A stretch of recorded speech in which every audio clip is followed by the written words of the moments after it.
The Bible. It's 66 books of history, stories, letters, and poetry that fit together to form God's one big story. The epic adventure of how He created us and loves us so much that He made a way to rescue us. As we travel through the Bible, from Genesis to Revelation, we discover people who met God and found their lives changed forever. Now, for an amazing story. Inspired by the book of Nehemiah, chapters 1 and 2. Over and over, the Israelites promised to be faithful to God. But over and over again, they turned away from Him. At last, God allowed enemy armies to take His people captive and carry them off to Babylon, nearly 1,000 miles away. After 70 years, God allowed some of His people to return to Jerusalem and rebuild the temple. But back in Babylon, now part of Persia, the rest of the Jews had made lives for themselves. In fact, a Jew named Nehemiah had become quite important. Greetings. I am cupbearer to the king. A cupbearer was like a bodyguard who checked to make sure that no one poisoned the king's food or drink. Nehemiah was likely a trusted advisor. Your Majesty, may I suggest the date pudding? But though it was nearly 150 years since the Israelites had left Jerusalem, Nehemiah's heart was still in his homeland. When his brother Hanani returned from his trip to Judah, Nehemiah had a chance for some news. Brother, how are the people left in Jerusalem? Some are still alive, but they're having a hard time. Oh no. The wall of Jerusalem is broken down. The gates have been burned with fire. People are ashamed. That's terrible. A city without walls could never prosper. The people would always live in fear of being attacked. I'm sorry to bring such bad news. No, I'm glad you told me. Dismayed, Nehemiah sat down and wept. He couldn't even eat for several days. Instead, he poured his heart out to God. Lord, you are a great and wonderful God. See how your people are suffering. Please listen to me. I'm praying for the people of Israel.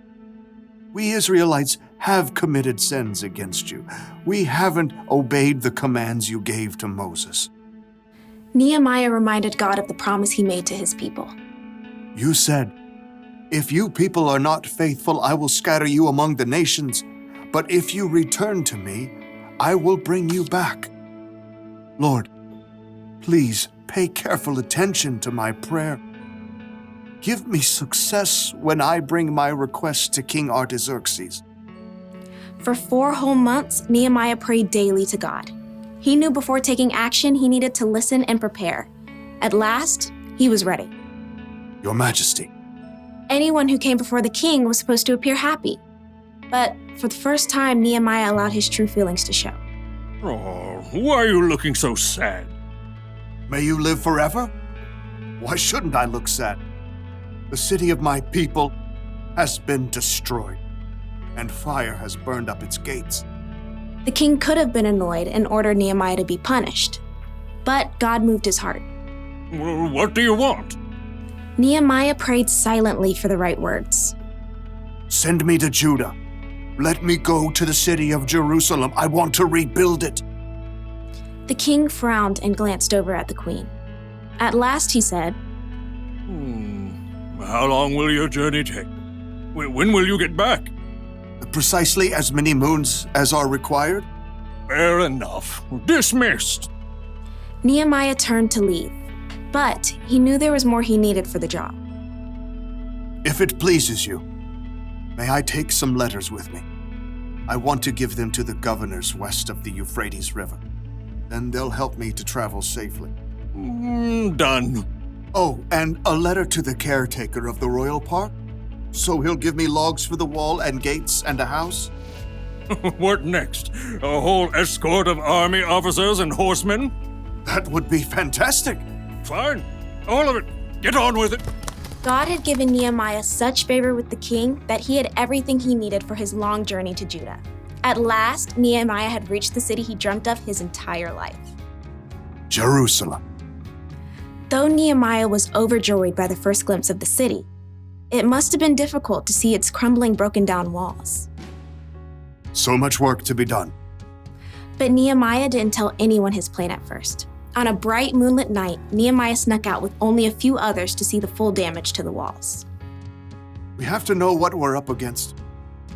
Nehemiah traveled by donkey. With a few trusted friends, they left the city through the broken valley gate. Let's head toward the Jackal Well. At last, Nehemiah got a clear picture of the devastation. Jagged piles of rock lay everywhere. The gates were gone with scorched, gaping holes in their place. It's such a big job. Only God can do this. Nehemiah circled what was left of the wall, heading up the Kidron Valley and at last returning through the valley gate. The next morning, he called together the priests and nobles and officials. You know, I've come to visit my people in Jerusalem, but that's not the only reason I'm here. Nehemiah gestured to the jagged remains of the wall, visible from where they stood. You can see the trouble we're in. Jerusalem has been destroyed. Fire has burned up its gates. Tell us something new. Come on, let's rebuild the wall of Jerusalem. Then people won't be ashamed anymore. Well, I mean, that's something to consider if you think about it. Our grandparents tried that years ago. But God has been helping me. He gave me favor with the king. He'll help us complete the work. So who's in? Well, me. I'm in. Me too. Let's start rebuilding! God moved the hearts of the people to help Nehemiah, and together they began the gigantic job of repairing the walls and gates of Jerusalem.